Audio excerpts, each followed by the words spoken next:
اعوذ باللہ من الشیطان الرجیم بسم اللہ الرحمن الرحیم رب اشرح لی صدری ویسر لی امری واحلل عقدۃ من لسانی یفقہوا قولی رب زدنی علما۔ السلام علیکم۔ یہود نے قریش کو مشورہ دیا تھا کہ سرور کائنات صلی اللہ علیہ وآلہ وسلم سے 3 سوالات پوچھے جائیں۔ مقصد آپ صلی اللہ علیہ وآلہ وسلم کی آزمائش تھی۔ روح کیا ہے؟ اور دوسرا سوال تھا کہ اصحاب کہف کا قصہ بتائیں، اور تیسرا تھا کہ ذوالقرنین کی سرگزشت سنائیں۔ اصحاب کہف کے قصے پر خاص زور دیا گیا تھا۔ اصحاب کہف کا قصہ تاریخی کتابوں میں نادرات میں لکھا تھا۔ ہر کسی کو اس قصے کی خبر کہاں ہو سکتی تھی؟ وہ لوگ جن کی فطرت پاک تھی اور وہ خدائے حقیقی کی تلاش میں رہتے تھے، انہوں نے سرور کائنات صلی اللہ علیہ وآلہ وسلم کی تعلیمات پر یقین کیا اور ایمان لائے۔ اب جن لوگوں کی فطرت میں شرارت تھی، ان لوگوں نے آپ صلی اللہ علیہ وآلہ وسلم کے چچا سے کہا کہ اگر حضرت محمد صلی اللہ علیہ وآلہ وسلم پر وحی آتی ہے اور وہ سچے نبی ہیں تو انہیں کہیں کہ وہ ہمیں ان نوجوانوں کے بارے میں بتائیں کہ وہ نوجوان جنہوں نے ظالم بادشاہ سے ڈر کر ایک غار میں پناہ لی تھی، ان کی داستان کیا ہے۔ مقصد صرف آپ صلی اللہ علیہ وآلہ وسلم کی آزمائش تھی۔ آپ صلی اللہ علیہ وآلہ وسلم نے یہ سوال سن کر فرمایا کہ میں اس کے بارے میں کل بتاؤں گا۔ یہ سب اس بھروسے پر کہا کہ جبرائیل علیہ السلام آئیں گے تو اس قصے کو دریافت کر لوں گا۔ جبرائیل علیہ السلام 15 دن تک نہ آئے۔ حضرت محمد مصطفیٰ صلی اللہ علیہ وآلہ وسلم بے حد غمگین ہوئے اور مشرکین بھی آپ صلی اللہ علیہ وآلہ وسلم پر ہنسنے لگے۔ آخر کار 15 دن کے بعد حضرت جبرائیل علیہ السلام سورۃ کہف لے کر آئے، جس میں اس قصے کو بیان کیا گیا ہے۔ حضرت جبرائیل علیہ السلام نے دیر سے آنے کا فرمایا کہ کہا، آپ صلی اللہ علیہ وآلہ وسلم نے قصہ بتانے کا تو کہا تھا مگر انشاءاللہ نہ کہا تھا، اور کہا کہ آئندہ بغیر انشاءاللہ کے وعدہ نہ کریں، اگر بھول جائیں تو بعد میں کہہ دیجئے۔ اور فرمایا کہ امید رکھ اللہ تعالیٰ آپ صلی اللہ علیہ وآلہ وسلم کا درجہ زیادہ کرے گا اور وہ آپ صلی اللہ علیہ وآلہ وسلم کو نہیں بھولے۔ اور پھر اصحاب کہف کا پورا قصہ بیان کیا۔ حق تعالیٰ کی قدرت عظیمہ کے لحاظ سے اصحاب کہف کا قصہ کوئی اچنبھا نہیں جسے حد سے زیادہ عجیب سمجھا جائے۔ زمین و آسمان، چاند، سورج وغیرہ کا پیدا کرنا اور ان کا محکم نظام قائم رکھنا، انسان کو سب پر فضیلت دینا اور انسانوں میں انبیاء کا بھیجنا، ان کی قلیل اور بے سر و سامان جماعتوں کو بڑے بڑے متکبرین کے مقابلے میں کامیاب بنانا، یہ سب کچھ اصحاب کہف کے قصے سے کچھ کم نہیں ہے۔ اصحاب کہف کا قصہ کچھ یوں ہے کہ روایت ہے کہ ملک روم میں ایک بادشاہ تھا جس کا نام دقیانوس تھا۔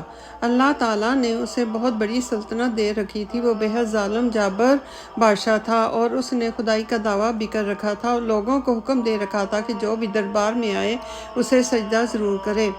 وہاں کچھ نوجوان تھے، وہ دقیانوس کے خاص غلام تھے اور ان کا کام دربار کے اندر ہی ہوتا تھا۔ وہ ایک خدا کو مانتے تھے اور دین حق پر تھے، مگر انہوں نے اپنے دین کو دقیانوس سے چھپا کر رکھا تھا، کیونکہ جو انسان بادشاہ کو خدا نہ مانتا اور بت پرستی نہ کرتا، دقیانوس اسے بے حد دردناک موت دیتا۔ جب دقیانوس کو معلوم ہوا کہ اس کے دربار میں موجود یہ نوجوان ایک خدا کو ماننے والے اور دین حق پر ہیں، اب اس نے ان نوجوانوں کو آزمانے کے لیے دربار کے دروازے پر بت رکھوا دیے، اور جو کوئی بھی اس دربار میں آئے وہ ان بتوں کو ضرور سجدہ کرے۔ یہ حکم تھا دقیانوس کا۔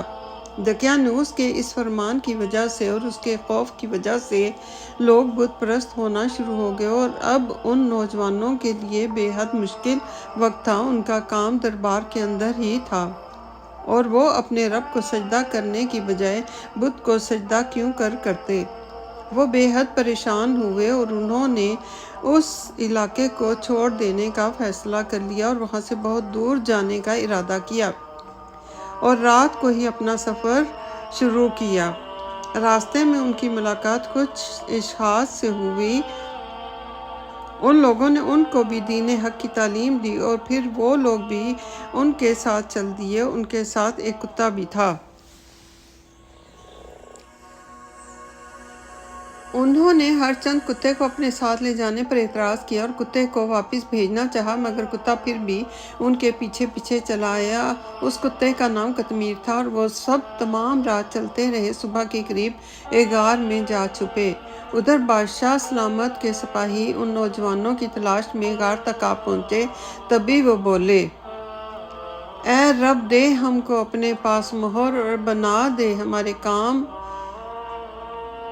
جیسا کہ رب تعالیٰ نے فرمایا کہ جب جا بیٹھے وہ نوجوان اس کنویں میں۔ پھر وہ بولے، اے رب، دے ہم کو اپنے پاس مہر اور بنا دے ہمارے کام۔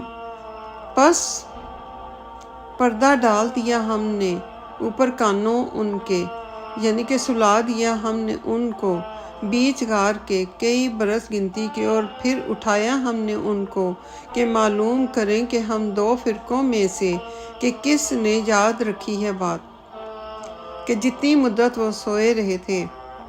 الغرض سپاہیوں نے ان نوجوانوں کو بہت تلاش کیا، مگر وہ ان نوجوانوں کو مردہ یا زندہ نہ پا سکے، اور پھر مایوس ہو کر واپس آ گئے۔ اور پھر سیسا کی ایک تختی پر ان سب کے نام، نسب، خاندان کا لکھ کر دربار میں لگا دی گئی۔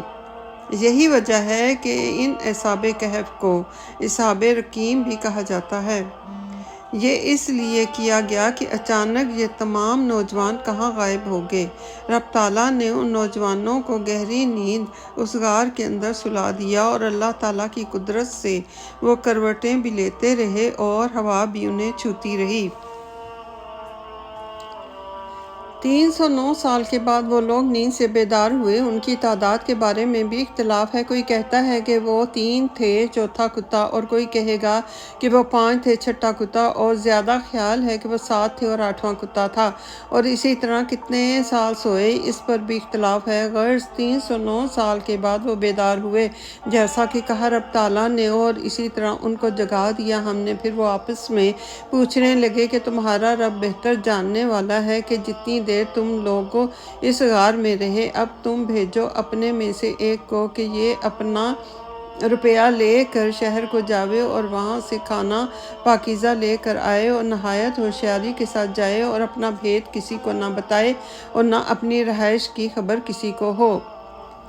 انہیں تو معلوم بھی نہ تھا کہ وہ 309 برس کے بعد نیند سے بیدار ہوئے ہیں۔ اس دوران دقیانوس بادشاہ مر چکا تھا، اور اس کے بعد بھی بہت سے بادشاہ آئے اور گئے۔ وہ شخص جب باہر کھانا لینے کے لیے گیا تو ہر طرف اتنی تبدیلی دیکھ کر حیران تھا۔ ایک دکان میں کھانا لینے کے لیے گیا۔ وہ شخص دقیانوس کے دور کا سکہ دیکھ کر حیران ہوا اور پوچھنے لگا کہ تم نے اتنا پرانا سکہ رکھا ہے، تمہیں کوئی دفن شدہ خزانہ ملا ہے؟ اور رفتہ رفتہ وہاں ہجوم کھڑا ہو گیا۔ اس شخص کو بادشاہ کے پاس لے جایا گیا۔ اب اس شخص کے بارے میں معلومات کی گئی، اور جب پرانا ریکارڈ کھولا گیا تو وہ تختی دربار میں نسب تھی کہ جس پر ان نوجوانوں کا حسب نسب درج تھا۔ بادشاہ کو یقین ہو گیا کہ یہ وہی نوجوان ہیں جو دقیانوس کے دور میں غائب ہوئے تھے۔ سب کے لیے یہ حیرت کی بات تھی۔ تمام شہر ان نوجوانوں کو دیکھنے کے لیے اکٹھا ہو گیا اور غار کے ارد گرد کھڑے ہو گئے۔ روایت ہے کہ جو نوجوان کھانا لینے کے لیے گیا تھا، اس نے غار کے اندر جا کر ان نوجوانوں کو تمام حالات بتائے اور بتایا کہ وہ کتنے برسوں کے بعد نیند سے بیدار ہوئے ہیں۔ وہ تمام نوجوان یہ سب سن کر بے حد حیران ہوئے اور کہنے لگے کہ اب ہمیں کسی بھوک اور کھانے پینے کی حاجت نہیں رہی، اور ہم کو دنیا سے بھی کوئی غرض نہیں۔ اور اللہ تعالیٰ کا سجدہ کیا، اور پھر دوبارہ اللہ تعالیٰ نے ان سب کو نیند کا غلبہ دے دیا اور وہ پھر سو گئے۔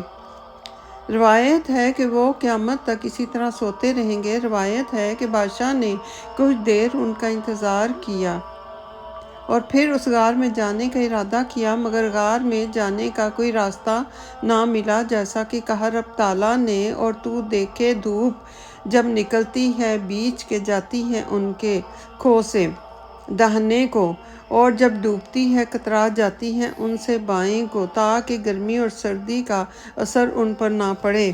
اور وہ سب میدان میں ہیں، اور یہ اللہ تعالیٰ کی قدرتوں کی ایک نشانی ہے۔ اور جس کو اللہ تعالیٰ چاہتا ہے وہی سیدھی راہ پاتا ہے، اور جس کو وہ گمراہ کر دے تو پھر اس کو کوئی راہ دکھانے والا نہیں، اگرچہ اس کے قریب ہی رفیق کیوں نہ ہوں۔ اللہ اکبر۔ ربنا آتنا فی الدنیا حسنۃ وفی الآخرۃ حسنۃ وقنا عذاب النار۔